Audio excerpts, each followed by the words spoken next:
Bu son 50 ildə iki böyük hadisənin şahidi oluruq. İki böyük tarixi hadisənin. İki böyük ideoloji quruluş iflasa uğrayıb. Biri sosializm və komünizm ideologiyası. 40 il, 40 neçə il bundan öncə çöktü, qalmadı. Haqqı nəydisə onu da aldı. Və bu illərdə də ikinci böyük ideologiyanın çöküşünü görürük. Bu da sekulyar, liberal ideologiyanın iflasıdır. Hal-hazırda bunu yaşayırıq. İki böyük ideologiya, iki böyük sosioloji fəlsəfə. Bu 50 ildə olub bunlar hamısı. Böyük tarixi dönüşdü. Amma meydan kimə qalıb? Bu iki böyük ideologiyadan başqa demək olar ki, bəşərin düzəldə biləcək ideologiya yox idi. Buna çatmışdı. Bütün işləyən beyinlər, onlar ki, dindən kənar özləri üçün həyat qururlar, onlar buna çatmışdı. Sosializm, komünizm. Bu özünü doğrultmadı. Kənara qoydular. Bir də sekulyar, liberal, demokratiya şüarları adı altında, insan haqları şüarları ilə, fikir azadlığı, söz azadlığı şüarları ilə çıxmışdı meydana və bəzi müsbət tərəfləri də var idi. Amma bu da davam gətirmədi. Bu da özünü doğrultmadı. Bunun mütəfəkkirləri də artıq anlayırlar və bunu görürlər ki, bu da insanları xoşbəxt edə biləcək bir ideologiya deyil. Və başında duranlar da, önündə gedənlər də demək olar ki, özləri heç buna bağlı deyirlər. Bu sekulyar, liberal quruluşun, ideologiyanın başında duranlar alimlər deyil, mütəfəkkirlər deyil, kapitalistlərdir, sərmayədarlar, pullu insanlar. Bunlara çox sərf edirdi bu ideologiya və bu ideologiya ilə də demək olar ki, dünyaya sahib oldular bir mənada. Qüdrəti ələ keçirdilər. Ta bu günlərə kimi, bu illərə kimi bu şüarları irəli sürürdülər və buna görə dava edirdilər. Hamısından da bunu tələb edirdilər. Meydan kimə qalıb? Bu da artıq iflasa uğradı. İndi hal-hazırda nə demokratiyadan danışan var, nə insan haqlarından danışan var, nə fikir azadlığından danışan var. Yoxdur artıq, bitdi. Yerdə qalıb ancaq millətlər və millətlərin, xalqların dövlətləri. Dövlətlər arasında bəqaları üçün, mövcud olmaları üçün mübarizə gedir dövlətlər arasında.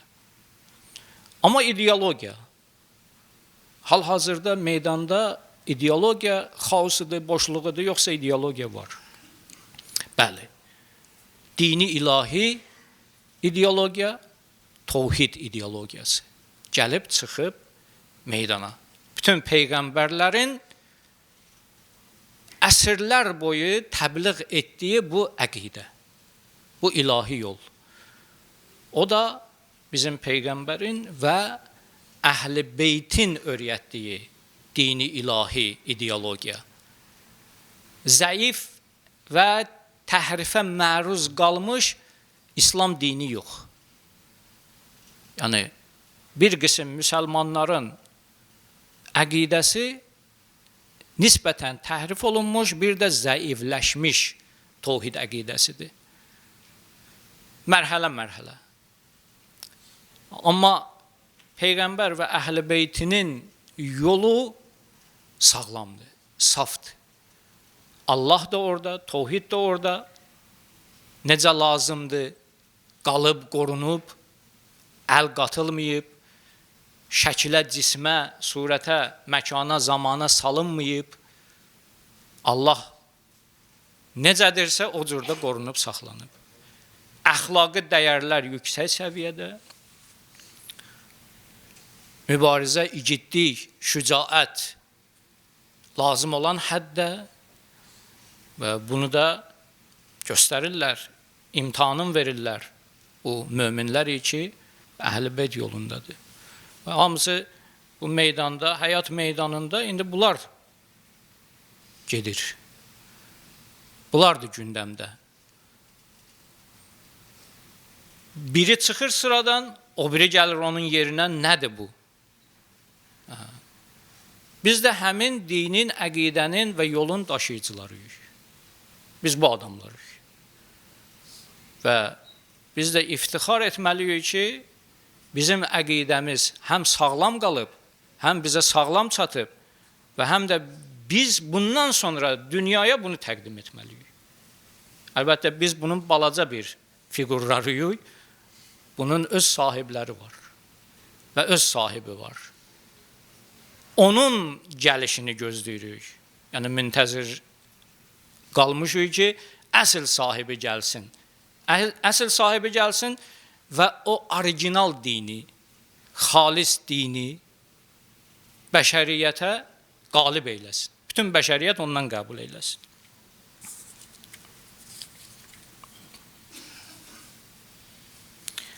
İndi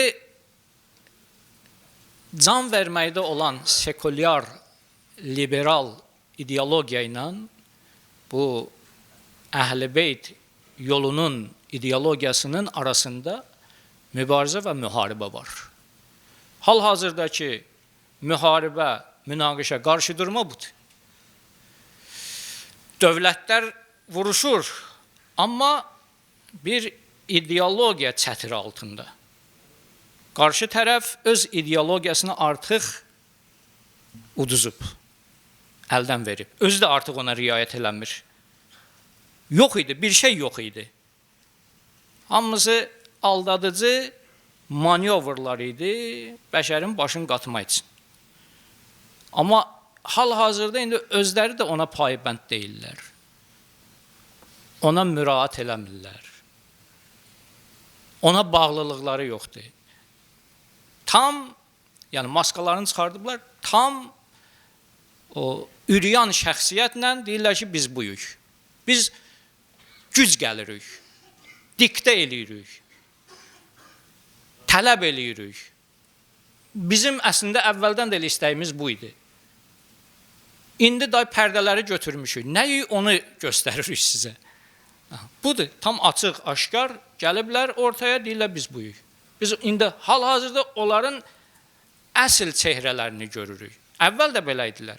Amma pərdələnmişdilər, maskalanmışdılar, gizlənmişdilər. Bu ülvi şüarlar arxasında. İndi müharibədə nəyin müharibəsi gedir?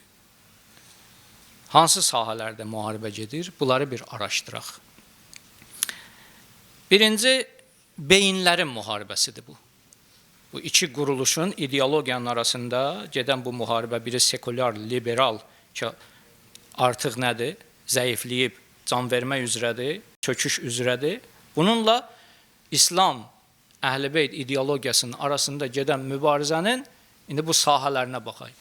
Birinci, bunların arasında mübarizə beyin mübarizəsidir. Kimin beyni dəqiq işləyir? Dövlət beyni ya, bir şəxsin beyni yox. Kimin dövlət beyni dəqiq və güclüdür, o üstün gəlir. Bu ibarətdir nədən? Elm və bilikdən. Bu beyin, dövlət beyni gərək elmlə bərkisin.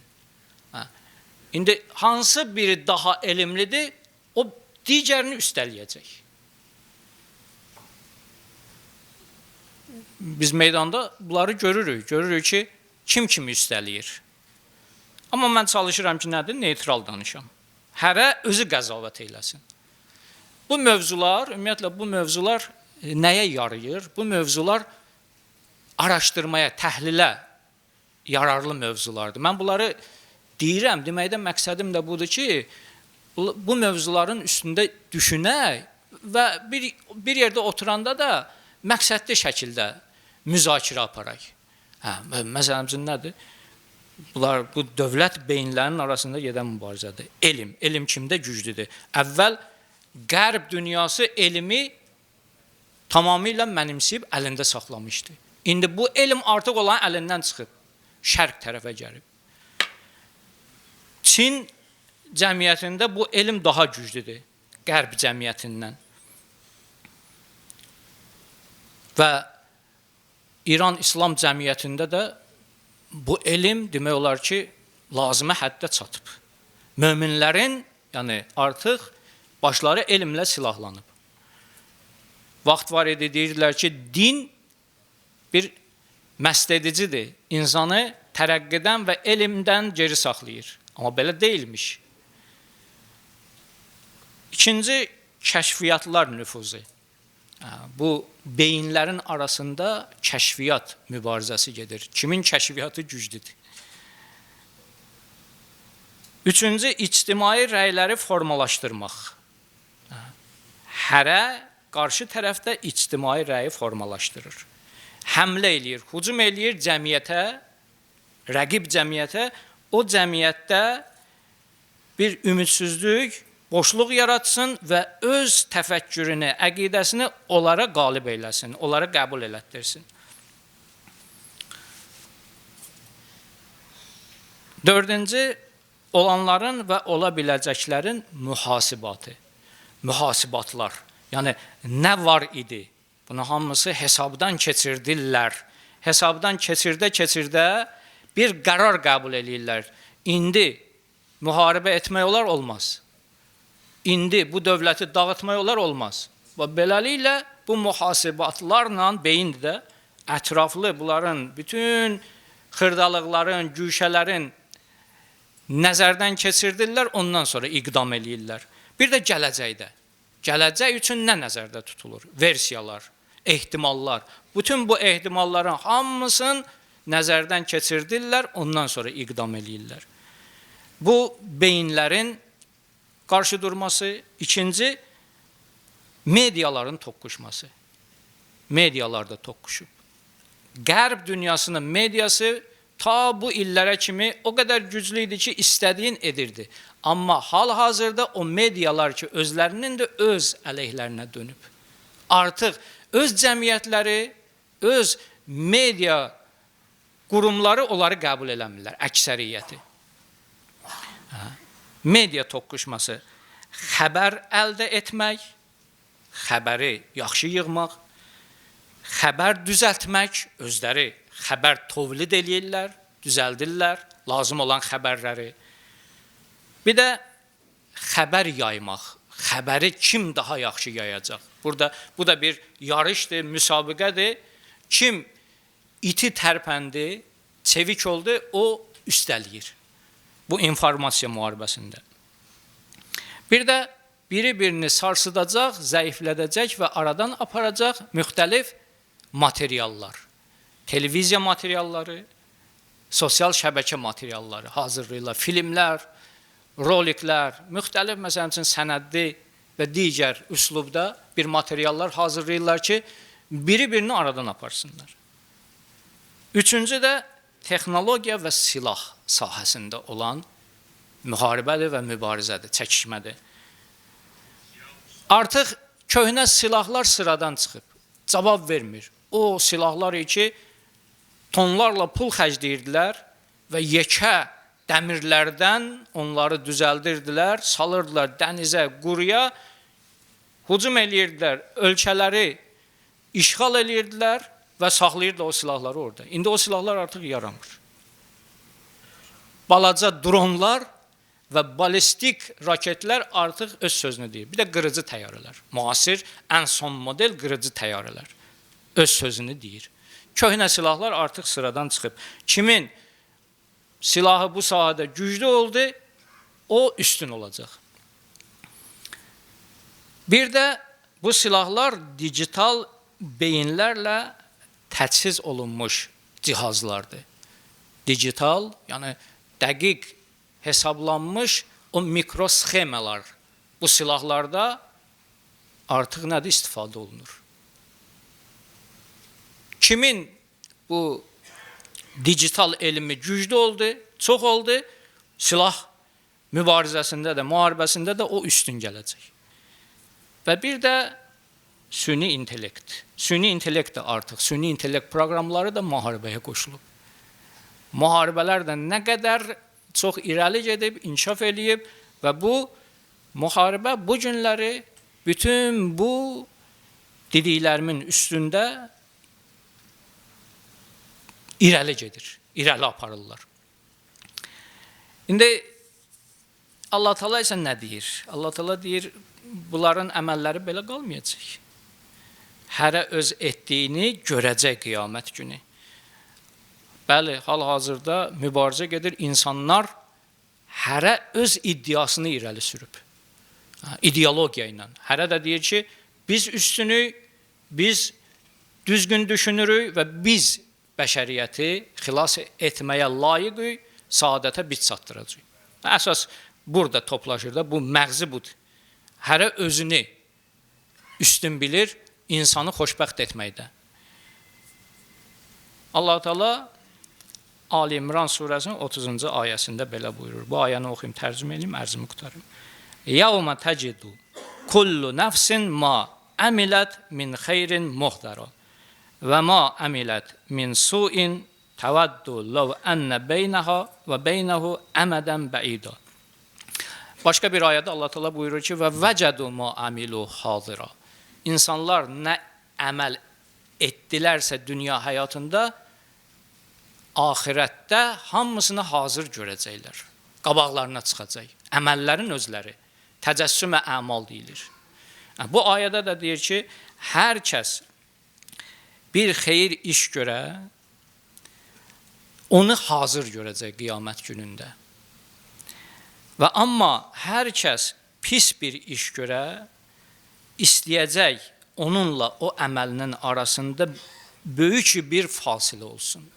O öz pis əməlini qəbul etməyəcək. Və ma əmilət min suin təvəddu ləv ənə beynəha və beynəhu əmədən bəida. Pis əməl sahibləri öz əməllərinin altına girmək istəməyəcək. İndi baxın, görün, siz özünüz müşahidə eləyin. Kimin əməli yaxşıdır, kimin əməli pisdir. Və yuhəzzirukumullahu nəfsəh. Allah sizi özündən bərhəzər edir. Yəni, Allahdan çəkinin. Bu nə rəftardır, bu nə əqidədir, bu nə ideologiyadır, bu nə yalanlardır, bu nə zülümdür, törədirsiniz. Qorxmursunuz Allahdan. Allah deyir ki, məndən bərhəzər olun, qorxun məndən. Amma bilin ki, əgər kim tövbə edərsə, düz yola qaydarsa, vallahu raufun bil ibad. Allah bəndələrinə qarşı rauf və mehribandır.